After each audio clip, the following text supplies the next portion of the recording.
नमस्ते।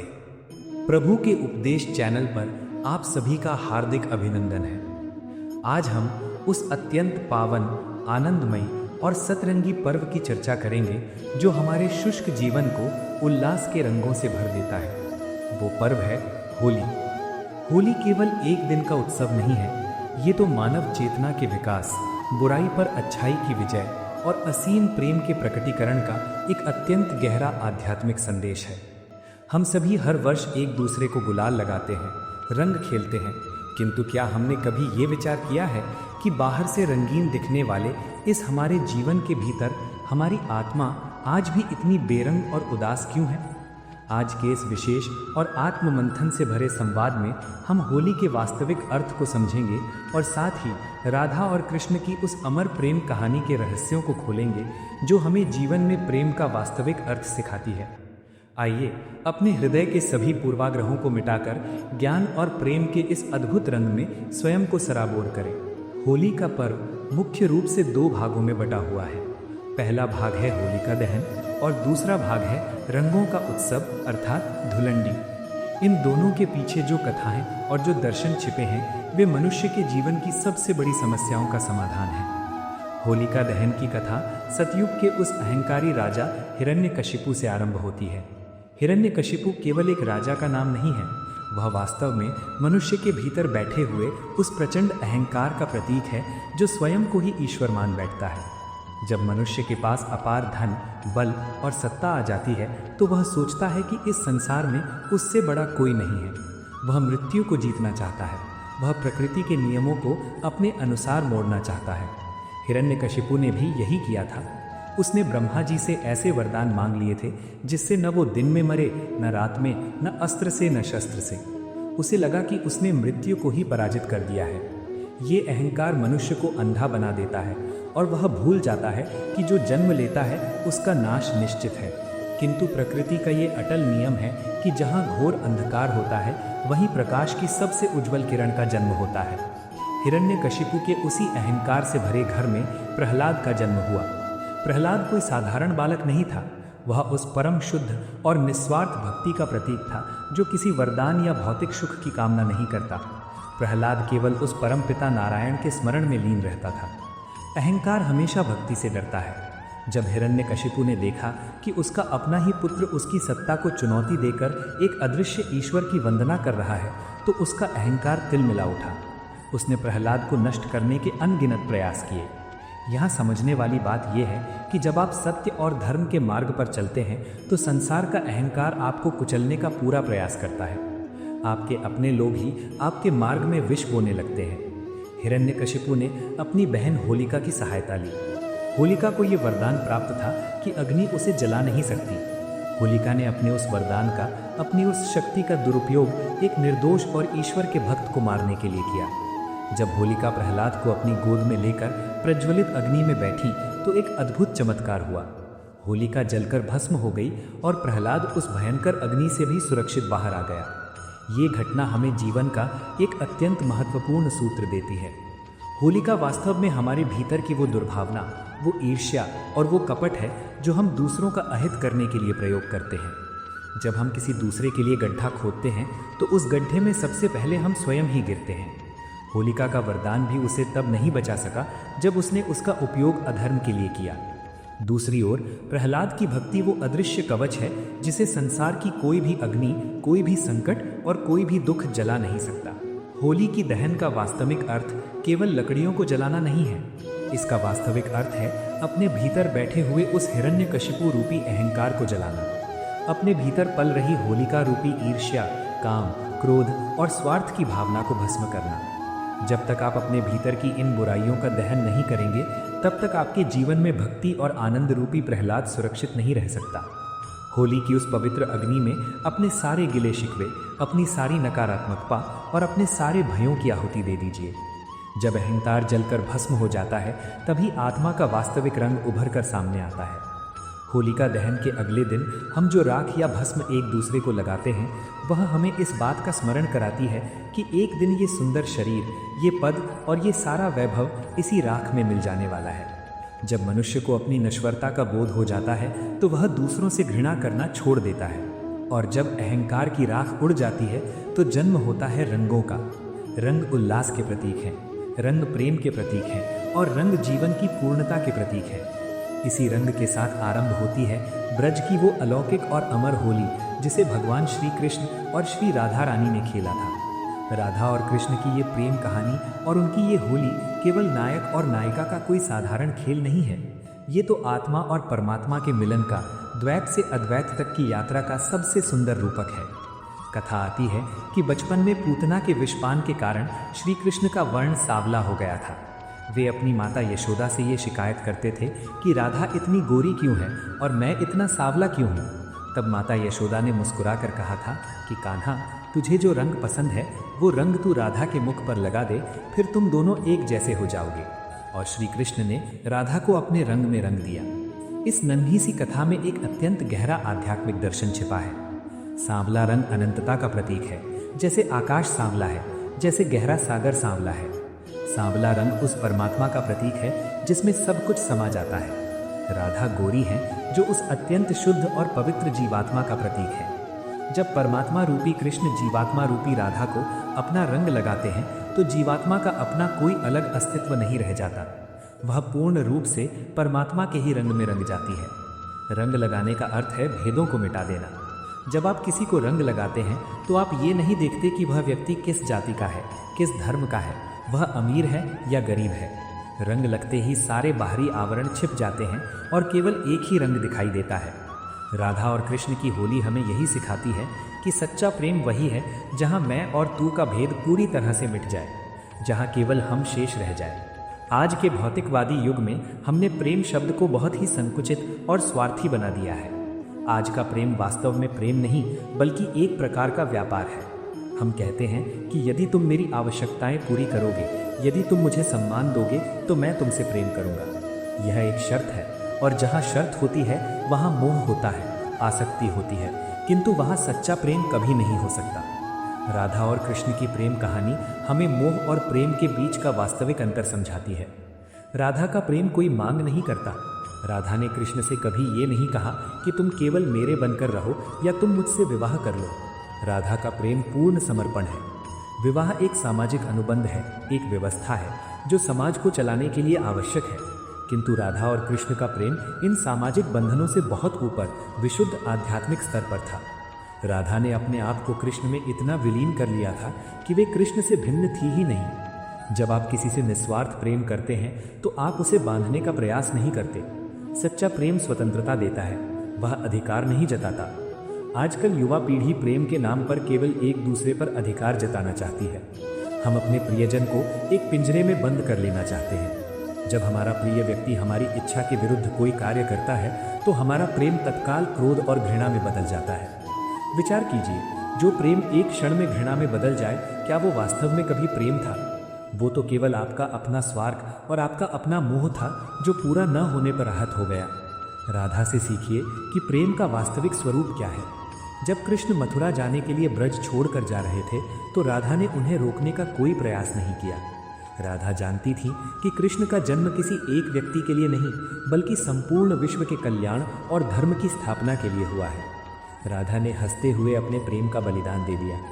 ये जो विरह है, ये जो दूरी है, यही प्रेम की सबसे बड़ी कसौटी है। हम सोचते हैं कि प्रेम का अर्थ है सदा एक दूसरे के समीप रहना, किंतु राधा ने सिद्ध कर दिया कि यदि प्रेम सच्चा है तो दूरियां कभी भी दो हृदयों को अलग नहीं कर सकती। कृष्ण भले ही मथुरा में थे, द्वारिका में थे, किंतु उनकी हर श्वास में, उनके हर विचार में राधा ही निवास करती थी। जब कृष्ण बांसुरी बजाते थे तो उसमें से भी केवल राधा का ही नाम निकलता था। ये आध्यात्मिक मिलन है। जब आप किसी से ऐसा प्रेम करते हैं कि उसकी अनुपस्थिति में भी आपको उसकी पूर्ण उपस्थिति का अनुभव हो, तो समझ लीजिए कि आपने प्रेम के उस अमर तत्व को जान लिया है। आज के संबंधों में जो इतना दुख, इतनी कड़वाहट और इतने अलगाव आ गए हैं, उसका एकमात्र कारण यही है कि हमने प्रेम को केवल शरीरों के आकर्षण तक सीमित कर दिया है। हमने आत्मा के उस शाश्वत सौंदर्य को देखना ही छोड़ दिया है जो कभी नष्ट नहीं होता। यदि हम अपने संबंधों में राधा के समर्पण और कृष्ण की व्यापकता का एक अंश भी उतार लें तो हमारे जीवन के सारे घर स्वर्ग बन जाएंगे। होली के इस पावन अवसर पर हमें ये संकल्प लेना चाहिए कि हम केवल बाहरी रंगों से होली नहीं खेलेंगे, हम अपने जीवन को उन दिव्य रंगों से रंगेंगे जो हमारे चरित्र का निर्माण करते हैं। सबसे पहला रंग है क्षमा का। जिन लोगों ने जाने अनजाने में आपको पीड़ा पहुंचाई है, जिनके कारण आपके जीवन में दुख आया है, आज उन सभी को अपने हृदय से क्षमा कर दीजिए। प्रतिशोध और घृणा की उस भारी गठरी को आज ही होलिका की उस अग्नि में जला दीजिए। क्षमा वह रंग है जो आपके अंतर्मन को सबसे अधिक निर्मल और शांत बनाता है। दूसरा रंग है करुणा का। संसार में बहुत दुख है, बहुत से लोग अकेले और असहाय हैं। अपने अहंकार के भवन से बाहर निकलिए और किसी दुखी व्यक्ति के जीवन में अपने प्रेम और अपनी करुणा का रंग भरिए।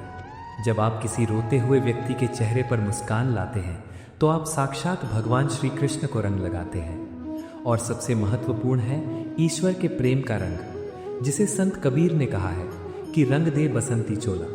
ये बसंती रंग उस त्याग और उस वैराग्य का रंग है जो हमें इस संसार में रहते हुए भी संसार की व्यर्थ की आसक्तियों से मुक्त रखता है। अपने जीवन की खाली और सूखी कैनवस को ईश्वर के हाथों में सौंप दीजिए। उन्हें कहिए कि हे प्रभु, मैं अज्ञानी हूँ, मुझे नहीं पता कि मेरे जीवन के लिए कौन सा रंग उचित है।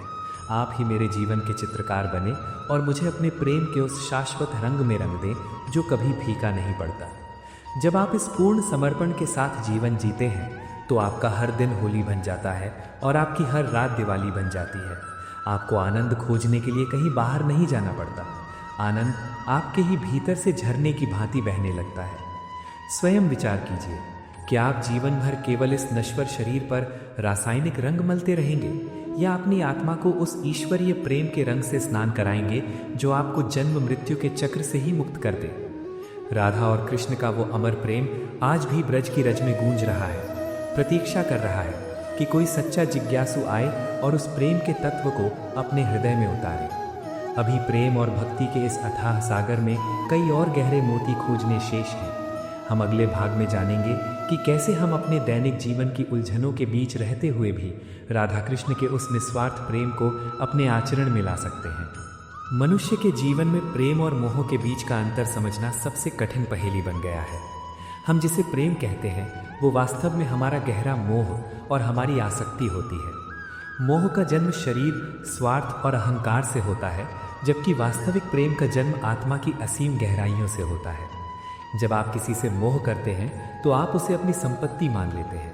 आप चाहते हैं कि वो व्यक्ति केवल आपके लिए जिए, आपकी आज्ञा का पूर्ण रूप से पालन करे और आपकी हर छोटी बड़ी इच्छा को बिना कहे पूरा करे। जब वो ऐसा नहीं करता तो आपका वो कच्चा मोह तुरंत आहत हो जाता है और अत्यंत भयंकर क्रोध में परिवर्तित हो जाता है। किंतु श्री राधा और भगवान श्री कृष्ण का वो अलौकिक प्रेम हमें ये सिखाता है कि प्रेम का अर्थ किसी पर अपना अधिकार जताना या उसे अपनी बेड़ियों में बांधना नहीं है। प्रेम का वास्तविक अर्थ है स्वयं को दूसरे के सुख में पूरी तरह से विलीन कर देना। राधा ने कभी अपने कान्हा को बांधने का प्रयास नहीं किया। उन्होंने कभी ये हठ नहीं किया कि तुम केवल मेरे ही बन के रहो। राधा भली भांति जानती थीं कि उनके कृष्ण इस संपूर्ण ब्रह्मांड के हैं। वे कोटि कोटि आत्माओं के तारणहार हैं। जब आपका प्रेम इतना विशाल और इतना गहरा हो जाता है कि उसमें ईर्ष्या, संदेह और अधिकार की भावना के लिए कोई स्थान ही ना बचे, तब आपका वो प्रेम साक्षात उस परमेश्वर की वंदना बन जाता है। आज के हमारे पारिवारिक और वैवाहिक संबंधों में जो इतनी कड़वाहट और इतनी दूरियां आ गई हैं, उसका मूल कारण यही है कि हमने प्रेम के नाम पर केवल एक व्यापारिक समझौता कर लिया है। हम देते बहुत कम हैं और बदले में पाने की अपेक्षा बहुत अधिक करते हैं। और जहाँ अपेक्षा होती है वहाँ क्लेश और दुख निश्चित रूप से जन्म लेते हैं। राधा और कृष्ण की इस दिव्य कहानी का सबसे मार्मिक और सबसे गहरा आध्यात्मिक संदेश उनके मिलन में नहीं बल्कि उनके विरह में छिपा है। जब भगवान श्री कृष्ण ने कंस का वध करने और धर्म की स्थापना के लिए मथुरा जाने का निर्णय लिया और गोकुल छोड़ा तो ब्रज की सारी गोपियां और समस्त ब्रजवासी आंसुओं के अथाह सागर में डूब गए थे। किंतु उस अथाह विरह की धधकती अग्नि में भी राधा का प्रेम रत्ती भर भी कम नहीं हुआ, बल्कि वो अग्नि में तपकर कुंदन की भांति और अधिक निखर कर सामने आया। विरह वास्तव में प्रेम की सबसे बड़ी और सबसे कठोर कसौटी होती है। हम साधारण मनुष्य ये सोचते हैं कि भौतिक रूप से सदैव साथ रहना ही सच्चा प्रेम है। यदि भौतिक रूप से दूर हो गए तो प्रेम का अंत हो जाएगा। किंतु राधा ने इस संसार को ये सिद्ध करके दिखाया कि जब प्रेम देह की क्षुद्र सीमाओं से ऊपर उठकर आत्मा के विशुद्ध स्तर पर पहुंच जाता है, तब फिर भौतिक दूरियां कोई अर्थ नहीं रखती। कृष्ण मथुरा में थे, फिर द्वारिका के महाराजा बने। उन्होंने कुरुक्षेत्र के मैदान में वो महाविनाशकारी युद्ध रचाया, किंतु उनके हृदय के उस सर्वोच्च सिंहासन पर सदैव केवल और केवल राधा ही विराजमान रही। राधा गोकुल की उन संकरी गलियों में रहकर भी हर क्षण हर श्वास में अपने कृष्ण के साथ ही थी। ये अद्वैत की वो परम अवस्था है जहाँ दो आत्माएं इतनी गहराई से जुड़ जाती हैं कि उनके बीच का सारा द्वैत, उनके बीच का मैं और तू हमेशा के लिए समाप्त हो जाता है। तब विरह के उस असहनीय दुख में भी परम मिलन का एक अवर्णनीय आनंद प्राप्त होता है। क्या हम आज के अपने जीवन में इस तरह के प्रेम की कल्पना भी कर सकते हैं? जब हमारा प्रियजन हमसे कुछ समय के लिए दूर होता है तो हम तुरंत असुरक्षा, भय और संदेह से भर जाते हैं। ये संदेह और ये असुरक्षा ही हमारे कच्चे मोह का सबसे बड़ा प्रमाण है। सच्चा प्रेम सदैव मुक्त करता है, वो कभी किसी के पैरों में बेड़ियां नहीं डालता। एक अत्यंत सुंदर और सटीक उदाहरण से इसे समझने का प्रयास कीजिए। यदि आपको किसी उद्यान में खिले हुए एक सुंदर पुष्प से प्रेम हो जाता है तो आप क्या करेंगे? जो व्यक्ति मोह से ग्रस्त है वो अपने स्वार्थ के वशीभूत होकर उस पुष्प को उसकी डाल से तोड़ लेगा, उसे अपने घर में लाकर सजाएगा और कुछ ही घंटों में वो पुष्प मुरझाकर अपनी मृत्यु को प्राप्त हो जाएगा। उस अज्ञानी व्यक्ति ने अपने कथाकथित प्रेम के नाम पर उस निर्दोष पुष्प की जीवन की हत्या कर दी। किंतु जो वास्तव में उस पुष्प के सौंदर्य से प्रेम करता है वो उसे कभी नहीं तोड़ेगा। वो उसे उसी डाल पर स्वतंत्रता से खिलने देगा। वो नित्य उसे जल से सींचेगा, धूप और आंधी से उसकी रक्षा करेगा और दूर से ही उसके उस अद्भुत सौंदर्य और उसकी मनमोहक सुगंध का आनंद लेगा।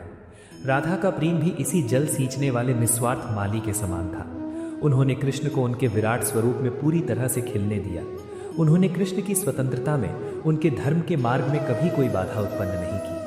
आज हम अपने बच्चों से, अपने जीवन साथी से और अपने मित्रों से जो प्रेम करने का दावा करते हैं, उसमें हम उन्हें अपने विचारों के पिंजरे में बंद कर लेना चाहते हैं। हम उनकी स्वतंत्रता, उनके निजी विचार और उनके मानसिक विकास को अपनी छोटी और संकीर्ण सोच की सीमाओं में कैद कर देते हैं।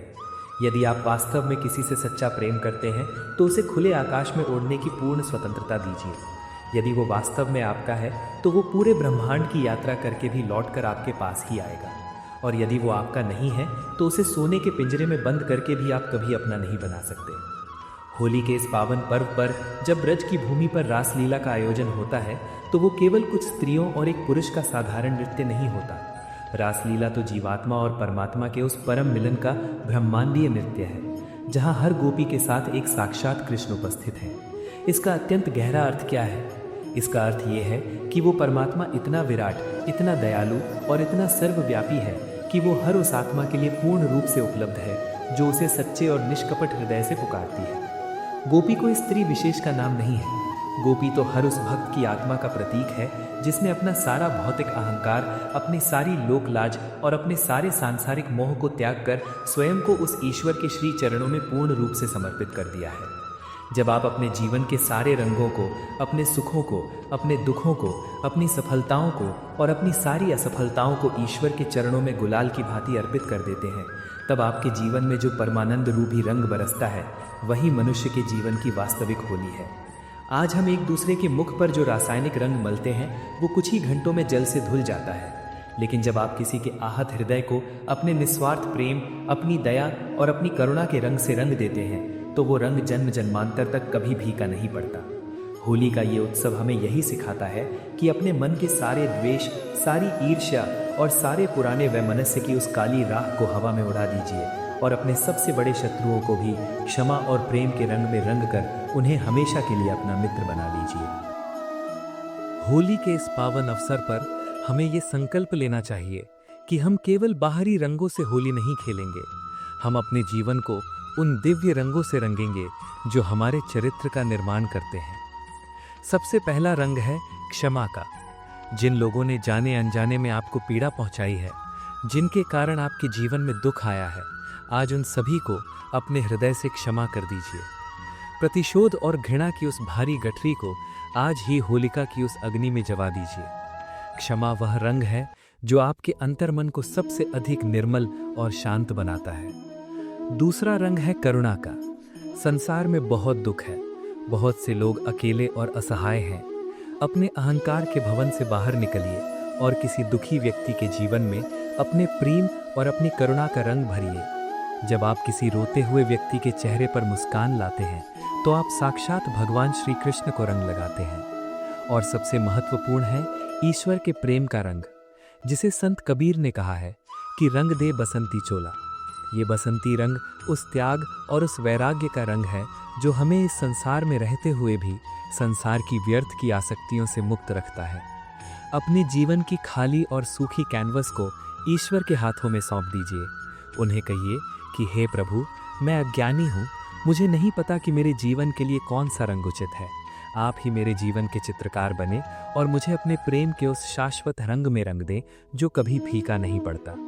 जब आप इस पूर्ण समर्पण के साथ जीवन जीते हैं तो आपका हर दिन होली बन जाता है और आपकी हर रात दिवाली बन जाती है। आपको आनंद खोजने के लिए कहीं बाहर नहीं जाना पड़ता। आनंद आपके ही भीतर से झरने की भांति बहने लगता है। स्वयं विचार कीजिए, क्या आप जीवन भर केवल इस नश्वर शरीर पर रासायनिक रंग मलते रहेंगे या अपनी आत्मा को उस ईश्वरीय प्रेम के रंग से स्नान कराएंगे जो आपको जन्म मृत्यु के चक्र से ही मुक्त कर दे। राधा और कृष्ण का वो अमर प्रेम आज भी ब्रज की रज में गूंज रहा है, प्रतीक्षा कर रहा है कि कोई सच्चा जिज्ञासु आए और उस प्रेम के तत्व को अपने हृदय में उतारे। अभी प्रेम और भक्ति के इस अथाह सागर में कई और गहरे मोती खोजने शेष हैं। हम अगले भाग में जानेंगे कि कैसे हम अपने दैनिक जीवन की उलझनों के बीच रहते हुए भी राधा कृष्ण के उस निस्वार्थ प्रेम को अपने आचरण में ला सकते हैं। मनुष्य के जीवन में प्रेम और मोह के बीच का अंतर समझना सबसे कठिन पहेली बन गया है। हम जिसे प्रेम कहते हैं वो वास्तव में हमारा गहरा मोह और हमारी आसक्ति होती है। मोह का जन्म शरीर, स्वार्थ और अहंकार से होता है, जबकि वास्तविक प्रेम का जन्म आत्मा की असीम गहराइयों से होता है। जब आप किसी से मोह करते हैं तो आप उसे अपनी संपत्ति मान लेते हैं। आप चाहते हैं कि वो व्यक्ति केवल आपके लिए जिए, आपकी आज्ञा का पूर्ण रूप से पालन करे और आपकी हर छोटी बड़ी इच्छा को बिना कहे पूरा करे। जब वो ऐसा नहीं करता तो आपका वो कच्चा मोह तुरंत आहत हो जाता है और अत्यंत भयंकर क्रोध में परिवर्तित हो जाता है। किंतु श्री राधा और भगवान श्री कृष्ण का वो अलौकिक प्रेम हमें ये सिखाता है कि प्रेम का अर्थ किसी पर अपना अधिकार जताना या उसे अपनी बेड़ियों में बांधना नहीं है। प्रेम का वास्तविक अर्थ है स्वयं को दूसरे के सुख में पूरी तरह से विलीन कर देना। राधा ने कभी अपने कान्हा को बांधने का प्रयास नहीं किया। उन्होंने कभी ये हठ नहीं किया कि तुम केवल मेरे ही बन के रहो।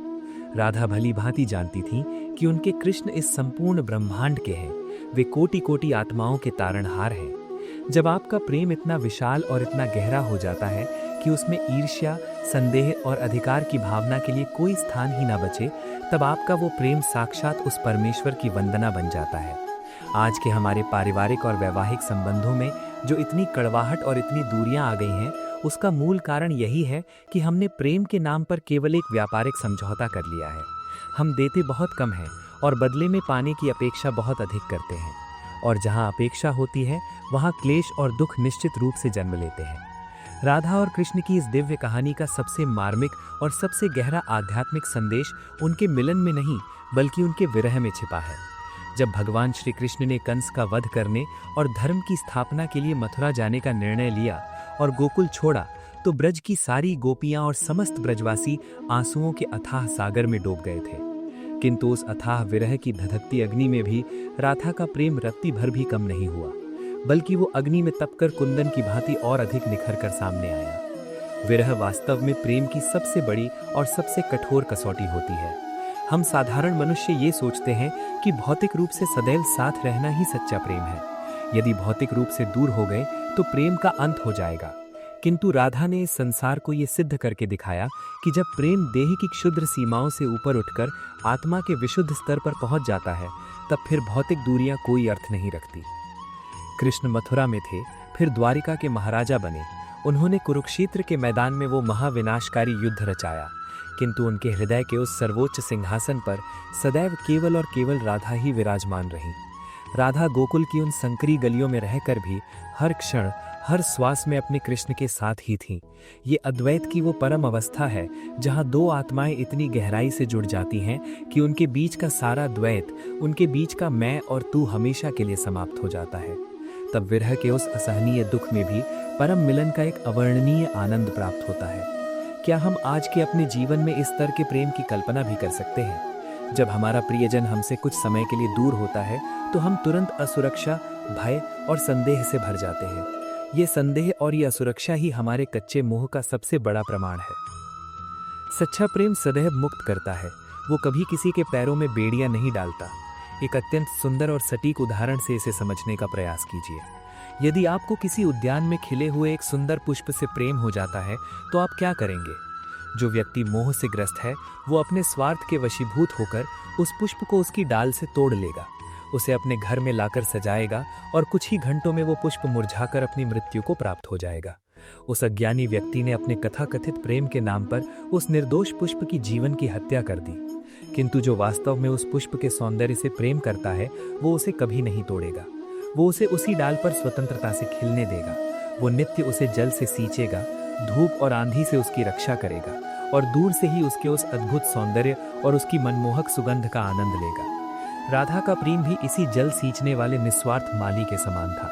उन्होंने कृष्ण को उनके विराट स्वरूप में पूरी तरह से खिलने दिया। उन्होंने कृष्ण की स्वतंत्रता में, उनके धर्म के मार्ग में कभी कोई बाधा उत्पन्न नहीं की। आज हम अपने बच्चों से, अपने जीवन साथी से और अपने मित्रों से जो प्रेम करने का दावा करते हैं उसमें हम उन्हें अपने विचारों के पिंजरे में बंद कर लेना चाहते हैं। हम उनकी स्वतंत्रता, उनके निजी विचार और उनके मानसिक विकास को अपनी छोटी और संकीर्ण सोच की सीमाओं में कैद कर देते हैं। यदि आप वास्तव में किसी से सच्चा प्रेम करते हैं तो उसे खुले आकाश में उड़ने की पूर्ण स्वतंत्रता दीजिए। यदि वो वास्तव में आपका है तो वो पूरे ब्रह्मांड की यात्रा करके भी लौटकर आपके पास ही आएगा, और यदि वो आपका नहीं है तो उसे सोने के पिंजरे में बंद करके भी आप कभी अपना नहीं बना सकते।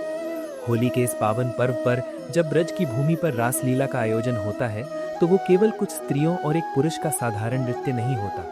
रासलीला तो जीवात्मा और परमात्मा के उस परम मिलन का ब्रह्मांडीय नृत्य है, जहां हर गोपी के साथ एक साक्षात कृष्ण उपस्थित है। इसका अत्यंत गहरा अर्थ क्या है?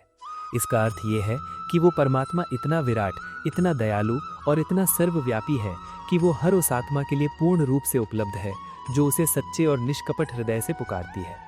गोपी कोई स्त्री विशेष का नाम नहीं है। गोपी तो हर उस भक्त की आत्मा का प्रतीक है जिसने अपना सारा भौतिक अहंकार, अपनी सारी लोक लाज और अपने सारे सांसारिक मोह को त्याग कर स्वयं को उस ईश्वर के श्री चरणों में पूर्ण रूप से समर्पित कर दिया है।